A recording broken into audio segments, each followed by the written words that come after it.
Hi, I'm Jerry, and today we're going to learn to do the electric needle turn technique. What we're going to do is make this lovely violet flower pot block.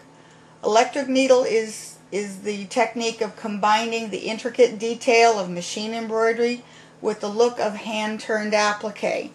It's very easy and very fast. So let's get started. Okay, here are the items you're going to need to start to do the electric needle turn technique. First of all, you need to use a wash away stabilizer. This is a mesh. It completely dissolves away. Whenever you are done with the block, then you're going to rinse it in warm water, and this block completely goes away, so it eliminates the need for trimming the stabilizer out from the back of the embroidery. One of the secrets to electric needle turn is using a rinse away, tear away stabilizer, and this is the kind that's used usually for towels, but what it does is it completely dissolves away mostly whenever you rinse it in warm water, and this is what we're going to actually turn the applique pieces on. You don't need to tear this out like you would freezer paper. It can stay with the block through laundering all the way till the block is finished. You're going to need your design, and it's printed out. You can print it out. It'll be on a PDF file, and it's going to show you the placement for the applique pieces. And it's a good reference to know what the colors that you're going to be using. You're going to need basic assortment of embroidery thread, and there's different kinds. I prefer to use polyester rather than the rayon, because the polyester is color fast, where the rayon, some of the colors can bleed. And they don't stand up well to washing.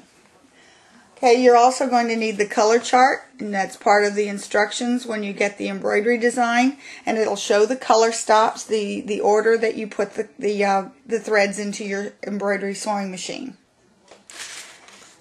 Now, printed on that wash away stabilizer is the templates for the applique pieces. They're printed in reverse and they're numbered, and all we're going to do is cut them out, apply them to the back of the fabric. Okay, other things you're going to need is you're going to need wash away thread.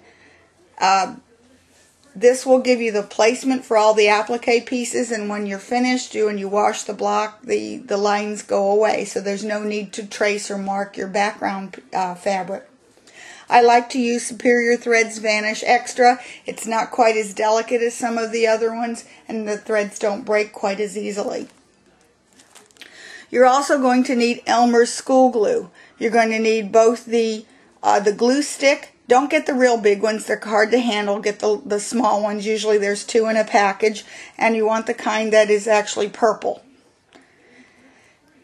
And then there's also the liquid Elmer's school glue. And you're going to need to get the little craft tips that will make the glue come out very tiny.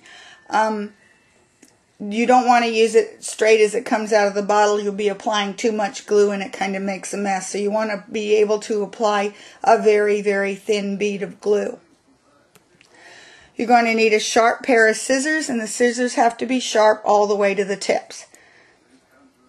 You're going to need a small iron, and that is how you're going to affix the pieces, the applique pieces, to your background fabric. You want a small enough iron to fit inside of your embroidery hoop. I like this little small one by Bowen, but the small Rowentas work really well, or even the little Clover small triangular irons work very well as well too. You need some kind of media in order to transfer your designs from the CD to your embroidery machine. My machine uses a flash memory stick. Some use floppy, some use a card writing file. Oddly enough, you're going to need a small screwdriver, flathead screwdriver. This is the kind that you can get at the dollar store, and it's usually in a set with tiny screwdrivers that you can use to fix eyeglasses. Or just raid one from your husband's toolbox. Great revenge for whenever they cut wire with your Ginger scissors, you know. Okay, if you choose to affix the applique pieces down with hand stitching, then you're going to need an assortment of very, very thin thread. I like to use the YLI silk, the number 100 silk, but you can use any small thread. And what I do is I put almost, about 30 something on little bobbins, and that way I just carry this around rather than 30 different spools of thread. And of course, if you're doing hand stitching, then you're going to need to use a thimble. I hate using a thimble, but you're really going to tear up your hands if you don't. You could also machine applique it down using a pin stitch or a blind hem stitch using invisible thread at the very end.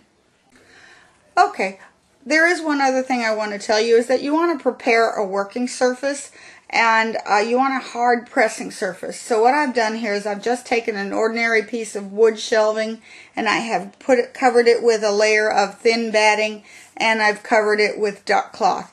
I like to use duck cloth because sort of nothing sticks to it. And once you have to clean it, you just take it off, throw it in the washing machine. So the first thing we're going to do is we're going to cut out the pieces. And you'll notice some of these show that you have a single line and a double line.